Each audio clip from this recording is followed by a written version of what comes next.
Hello, everyone. I call this special call board meeting to order. It is 6 p.m. Uh, Dr. Salazar, Pledge of Allegiance.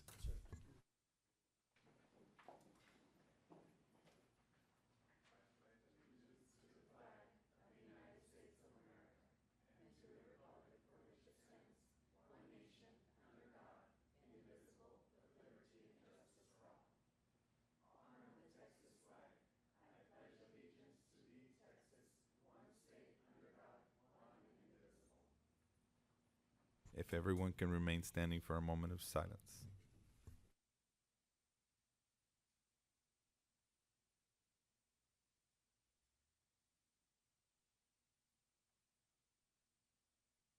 Thank you.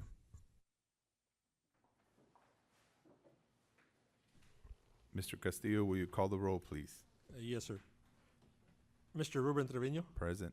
Mr. Donald Henderson. Present. I am here. Martin Castillo, Mr. Jesus Amaya, Present. Ms. Sandra Garcia, Present. Ms. Leticia Quintero, Present. Mr. Kevin Montes will not be able to attend tonight. Dr. Gonzalo Salazar. Thank you. We did not have anyone sign up for public comment or public hearing, and that brings us to. We have to do the public hearing. Oh, in regards to the vote. Okay, for public hearing, discuss the proposed budget and tax rate for fiscal year 2024. Mr. Trevino, members of the board, thank you for the opportunity to present this information. This public hearing complies with the law. We did post a notice that we would be adopting a budget and setting a tax rate this evening. So I'd like to turn things over to Mr. Basaldua, our CFO. Thank you, Dr. Salazar. Board President, members of the board, Dr. Salazar, again, this is a public hearing for the adoption of the 24-25 budget. It's a brief presentation regarding the budgets that we are required to be adopting as a board. The school district budgets required are the general fund.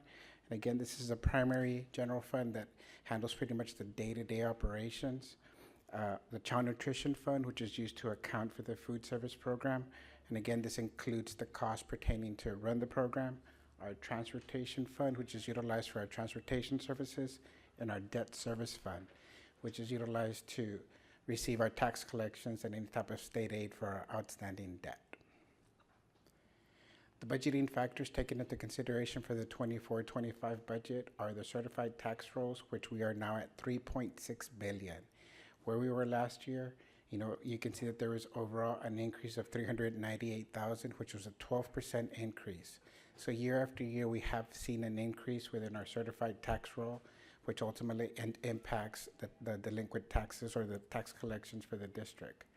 The 12.29% increase, just for it to be comparable, last year we were at 32%. So again, hopefully we are at the, we being the local appraiser is now, at a point in time in which it could be comparable to what the comptroller utilizes as far as their budgeting tools to assist us in the state aid provided to the district. The tax collection rate is at 98%, and that's based on the truth in taxation forms that we need to submit on behalf of the district. However, we as a district, we're conservative within our budgeting process, because we've been monitoring our tax collections and we budget at 95%. The proposed M&O tax rate is at 0.7552. Our proposed INS tax rate is at 0.1251, and overall the total tax rate is going to see a reduction by 2 cents. Projected enrollment is at 10,533, which is very comparable to last year. Last year we were at overall snapshot, we were at 10,545. So again, we are not seeing the trend that we had been seeing in the past where there was a slight decline of 1 to 2% year after year. We finally have steadied off and we have been leveled off at the 10.5. And our projected ADA at 9258. The ADA really is the most important factor here because that's based on the funding that we as a school district receive. Where we were last year, I think we were a little more optimistic.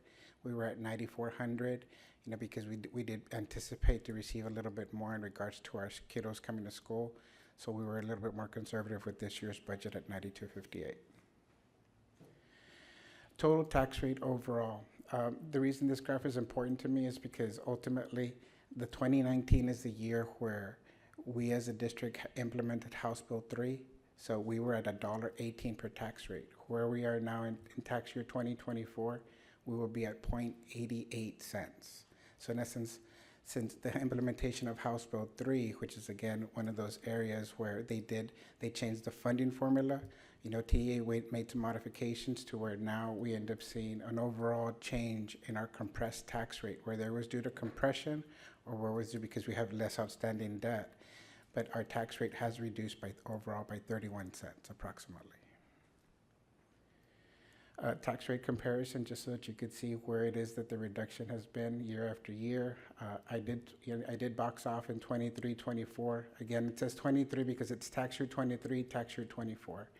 So there's a minor change within our M&O because we as a district have received the ceiling in which, it's the lowest that it can be as far as compression. So it'll be very interesting how low, it'll be a year from now unless they change law. And on our INS side, we were at 14 cents versus now at 12 cents. So again, that's where we see approximately, a little bit, 2 cents where it's been reduced. So what does this mean? It just means that we have less debt. The voter approved, debt that we have, we can only collect as much as we have outstanding, which is, again, that's why we end up seeing, that reduction of the 2 cents.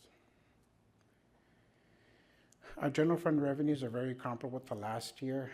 The original budget we adopted a year ago, we were at 114, and where we are in 24-25 is also at 114 with a difference of 298. The top three is just pretty much a summary of our revenues. I did break down the summary of revenues in detail form a little bit more right beneath it. As you can see, our local property taxes were at 23 million last year. We're at 24.7. So we are still seeing an increase, as far as our overall tax levy. What does it mean? That even though we're going to have a reduction in our, proposed tax rate, the community or we as a whole are still going to end up seeing an increase in our tax bill because the property values have increased by that 12% that I showed you earlier. So we as a district are still going to have that burden of having to collect those taxes overall. The other miscellaneous revenue, there is a slight increase of the 936,000, and really what that ends up being is the interest revenue. The market has been really good to us, and so again, because we do have money set aside within the investment pools, that's all it really is. We're reflecting that money. The State Aid Foundation, the third line, we were at 82 million last year, and this year we're projecting 81 million with a variance of 1.1. Really, that's the offset, because as a district, our values overall have increased, then the state aid is decreased. So that's the corresponding area where they're not having to make us whole because as a district, we're receiving more property tax revenue. The TRS on behalf, all that is it ends up being the contributions that we are required to book. And again, it's a paper entry because the offsetting entry is also set up within our expenditures.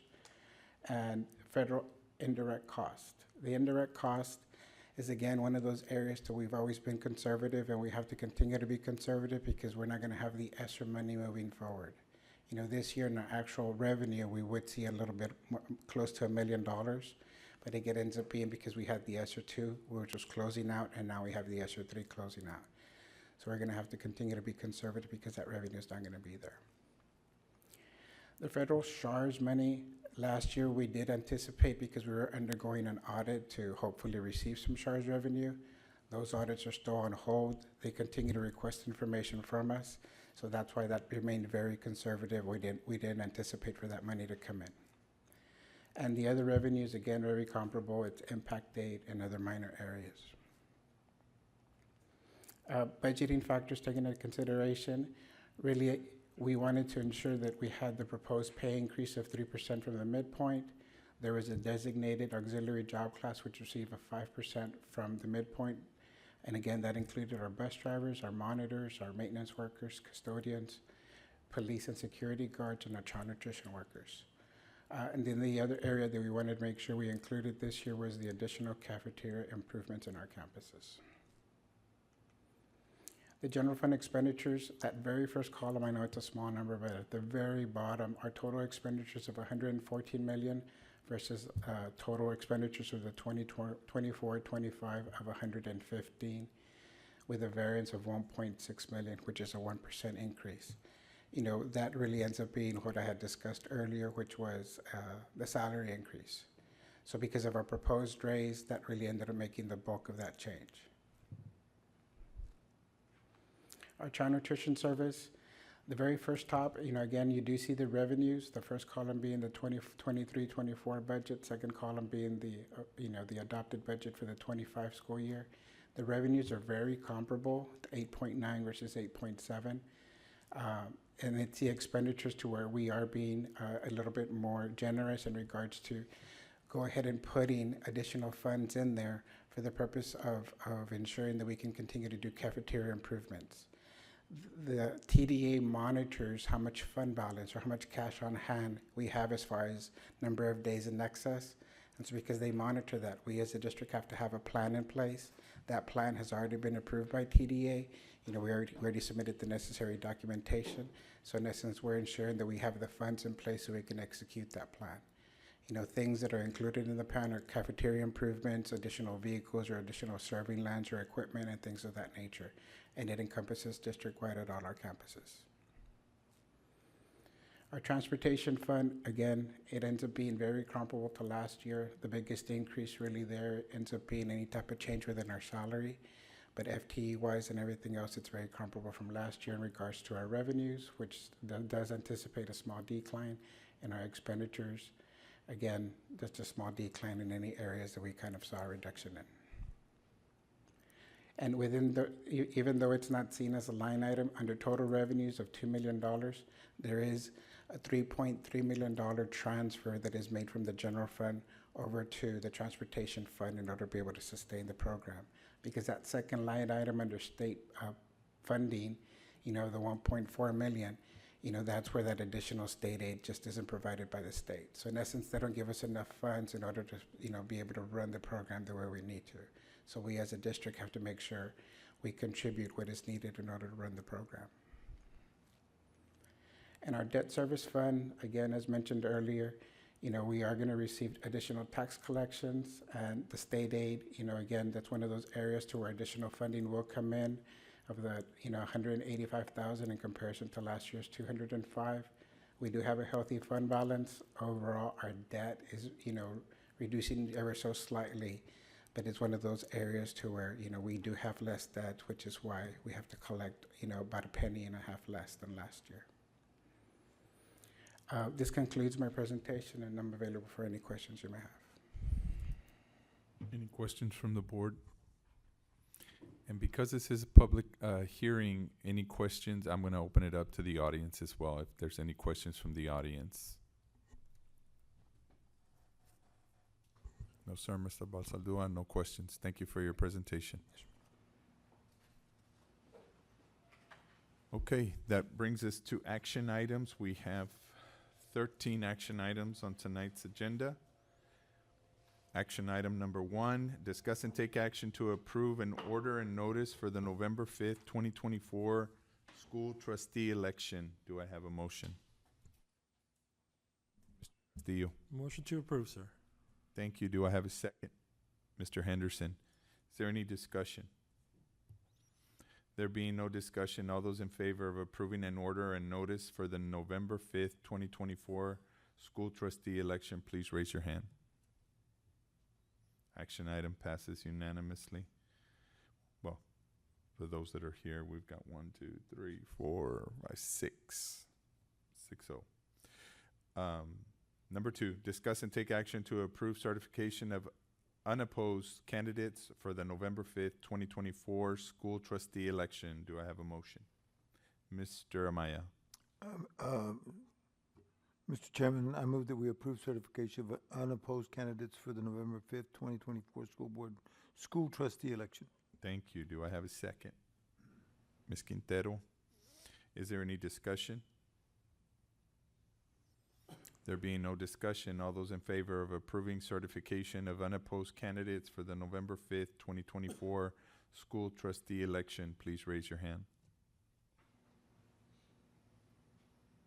Action item passes unanimously. Congratulations to all those running, Ms. Quintero, Ms. Garcia, and Mr. Henderson. Congratulations. Number 3, discuss and take action to adopt notice and order of cancellation for November 5th, 2024 school trustee election. Do I have a motion?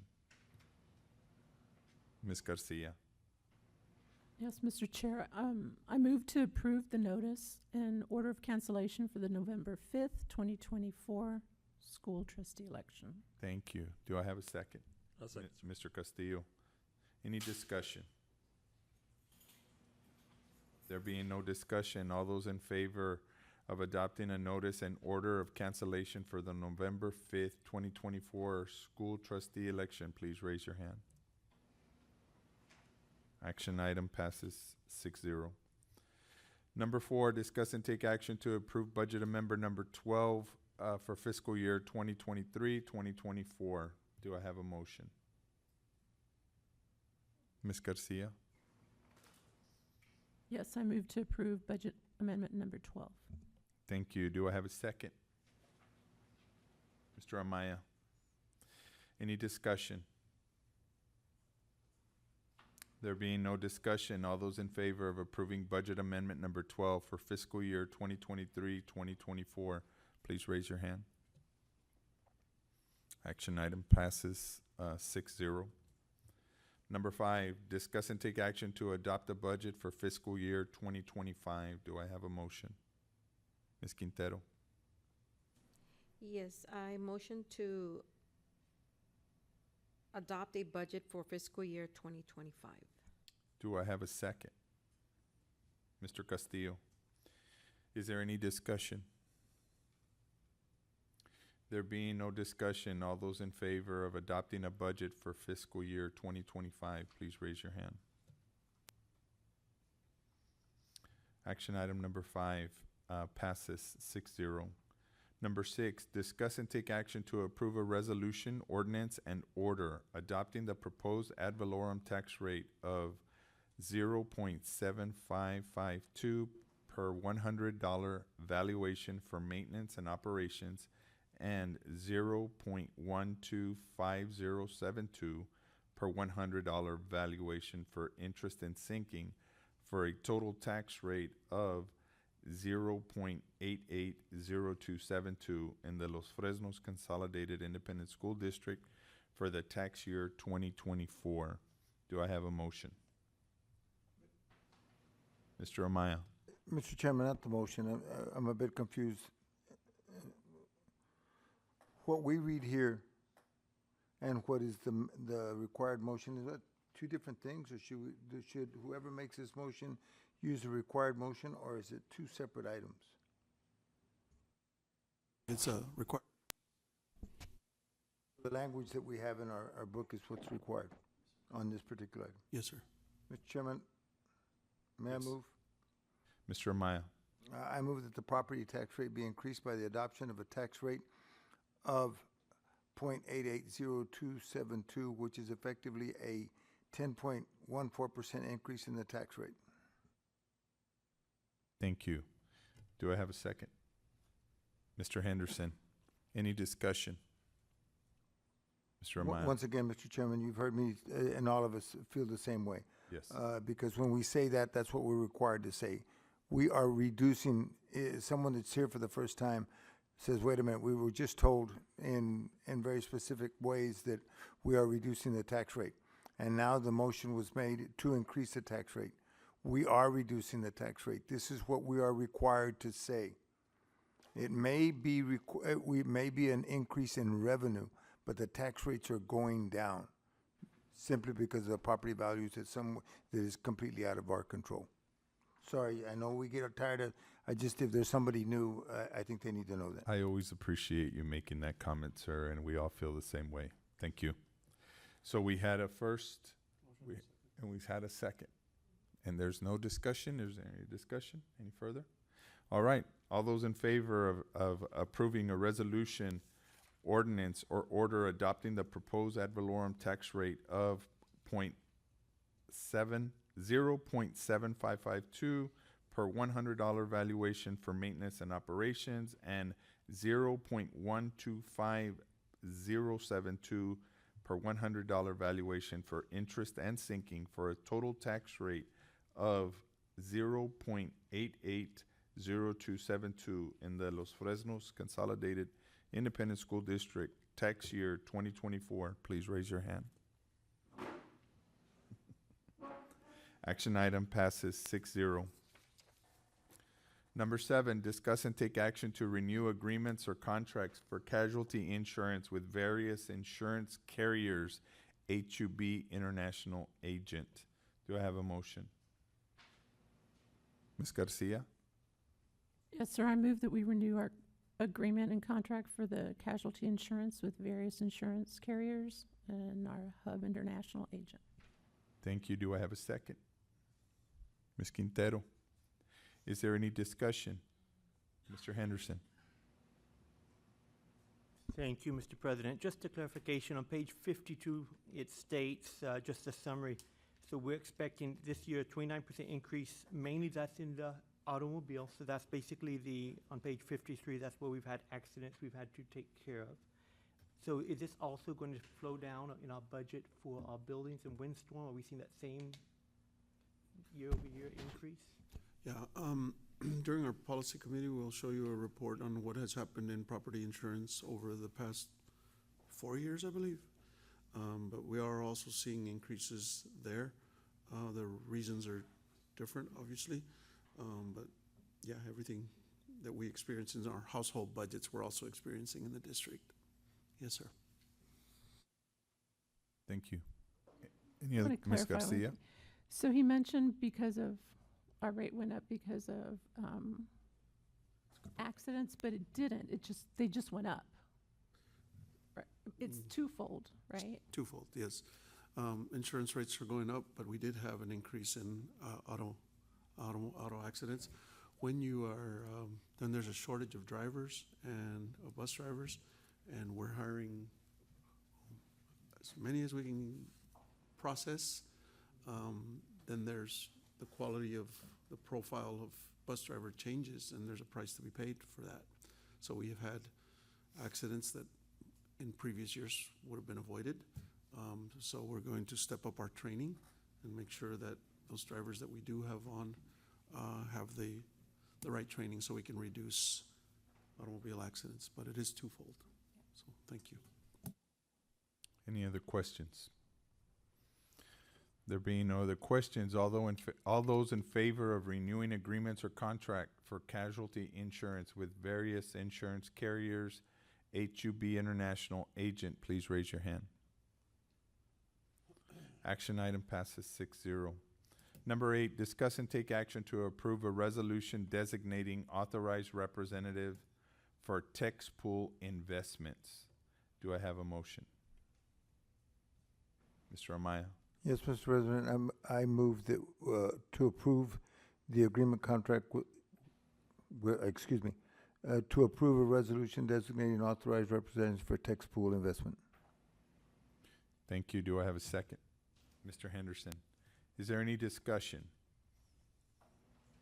There being no discussion, all those in favor of approving a resolution designating authorized representatives for Texpool Investments, please raise your hand.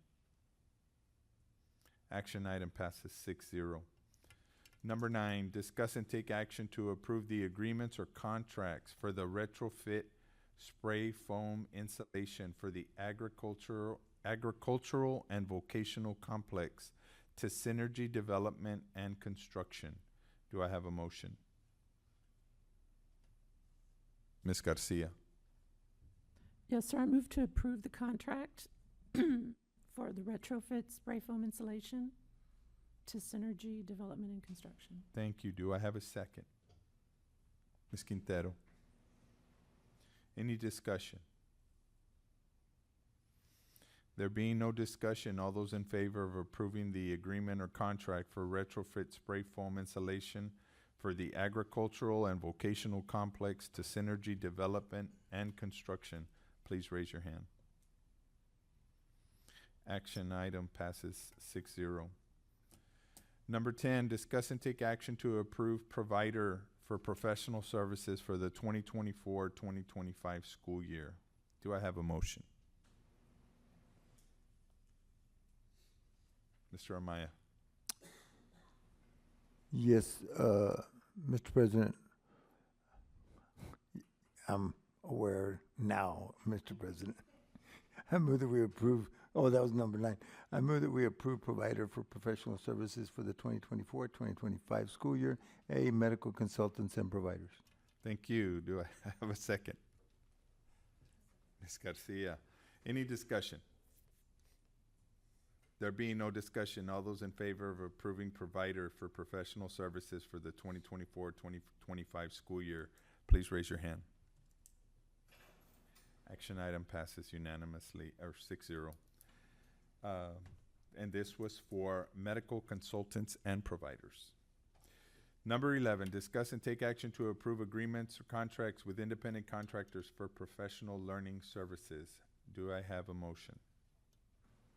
Ms. Quintero. Yes, Mr. President, I motion to approve agreements, contracts with independent contractors for professional learning services. Thank you. Do I have a second? Mr. Castillo. Is there any discussion? There being no discussion, all those in favor of approving agreements or contracts with independent contractors for professional learning services, please raise your hand. Action item passes 6-0. Number 12, discuss and take action to endorse a candidate to fill a position on TASB Board of Directors for Region 1, Position A. Do I have a motion? Ms. Quintero. Yes, Mr. President, I motion to take action to endorse a candidate to fill a position on the TASB Board of Directors for Region 1, Position A. Thank you. Do I have a second? Mr. Trevino, Yes, sir. can I ask for help? Yes. We need to, there are 4 candidates in the motion. We need to Are we endorse gonna- one. In open, we're endorsing. Yes, sir. Okay. So let's bring out the candidates. Do we want to bring out the candidates' names and stuff so that we can put them on the record? So the,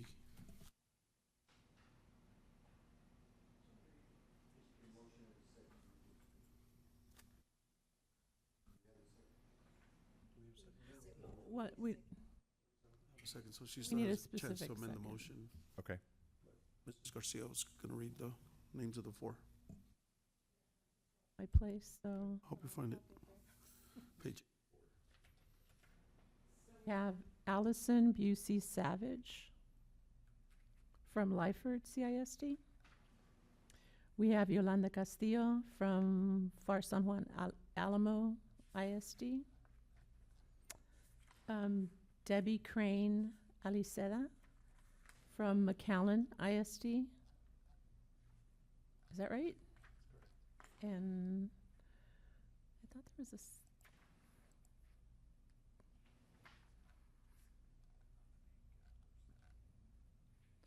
I only see 3. Did we have a 4th?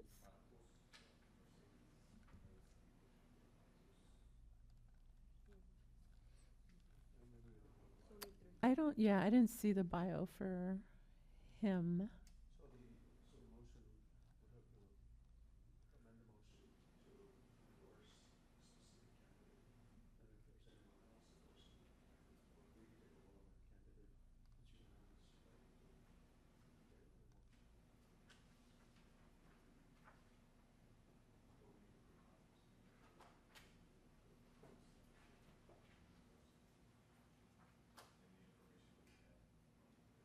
Was there, I don't see it anywhere.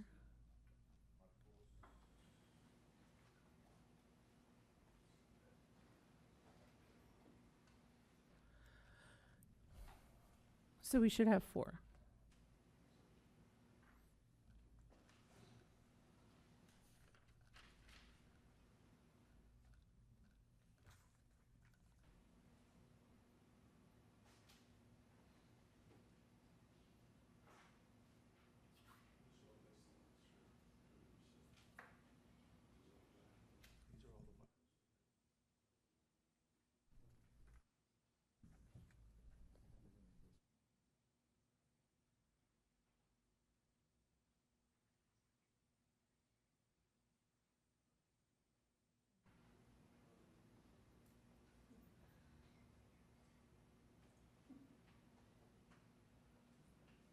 Am I able to ask Mr. Amaya about TASB, a person who is on TASB too, if he knows that particular person, Mr. President? I think so.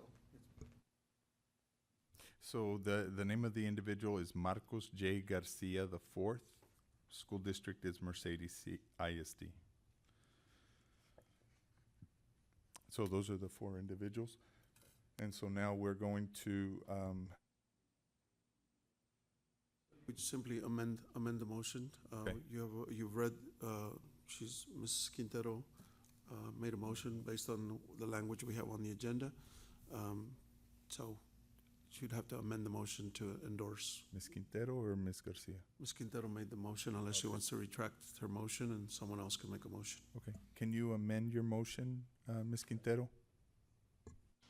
She would have to, just point of order, she would have to add somebody's name in there. Okay, Mr. President, I amend the motion to, not to take action, to endorse a candidate to fill a position on the TASB Board of Directors for Region 1, Position A. So that motion may not get a second, and you would accept another motion. Because you just amended the motion not to endorse, and the item on the agenda is to endorse someone. So at this point, she's basically retracted her motion. So now you call for. Do I have a motion of the four individuals that we have listed? Marcos J. Garcia IV, Allison Busey Savage, Yolanda Castillo. There's one more. Debbie Crane Alicida. Do I have a motion for any of those candidates for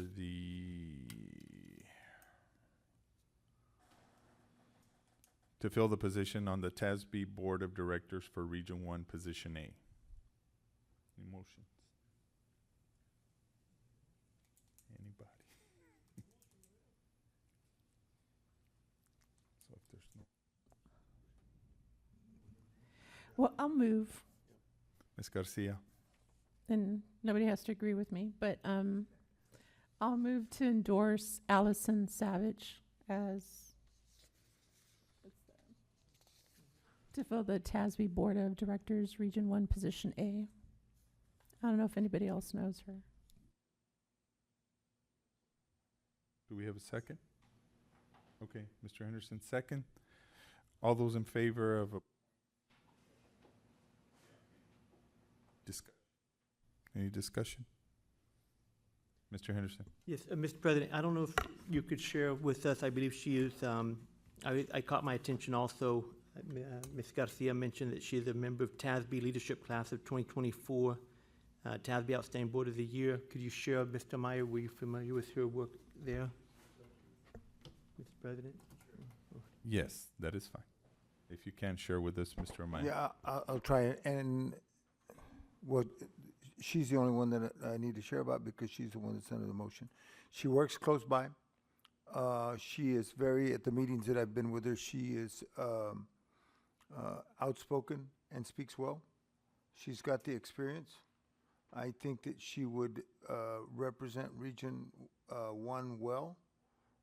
I know that they were not planning to put anybody up until the retirement, whatever you call it, and then that's when she decided. I don't think that she was going to do this, but I think she'll represent us and Region 1 well.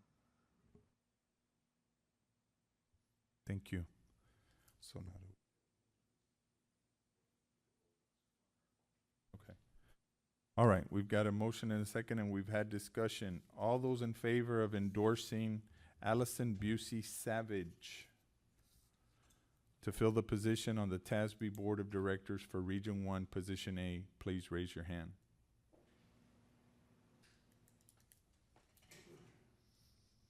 Mr. Chairman, may I make a comment after? Yep, 6-0 for Allison Busey Savage. Okay, just for clarification on the process, if any candidate does not get more than 50% of the endorsements from all the schools in Region One, not just those that endorse. It's gotta be all the schools that goes all the way to Laredo, which very few have gotten over 50% of the endorsement. They're going to interview all of them, and then the Member Services Committee will make the nominations to the Delegate Assembly. So even though we endorsed her, it does not necessarily mean that she will be the representative from Region One. It's still a whole, unless she gets 50%. But it's rare to see that. Then this is preliminary based on the fact if she gets the more than 50% of the vote. Correct. Yes. And when they get to the interviews, I think one will be eliminated because I think that you have to have at least 3 years' experience, and there's one there that with only 1 year. So it would be 3, I think, for the nominations committee. Excellent. Thank you, Mr. Amaya. So it passed 6-0 unanimous for Allison Busey Savage from Lyford CISD. Number 13, discuss and take action to approve the superintendent's personnel recommendations for the following positions for the 2024-2025 school year. A, teachers. B, purchasing agent. Do I have a motion? Mr. Castillo.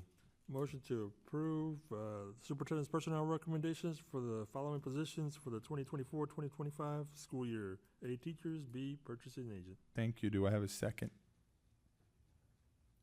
Ms. Garcia, is there any discussion? There being no discussion, all those in favor of approving superintendent's personnel recommendations for the following positions for the 2024-2025 school year. A, teachers. B, purchasing agent. Please raise your hand. Action item passes unanimously. Are any of the new employees here? If you can rise and be recognized.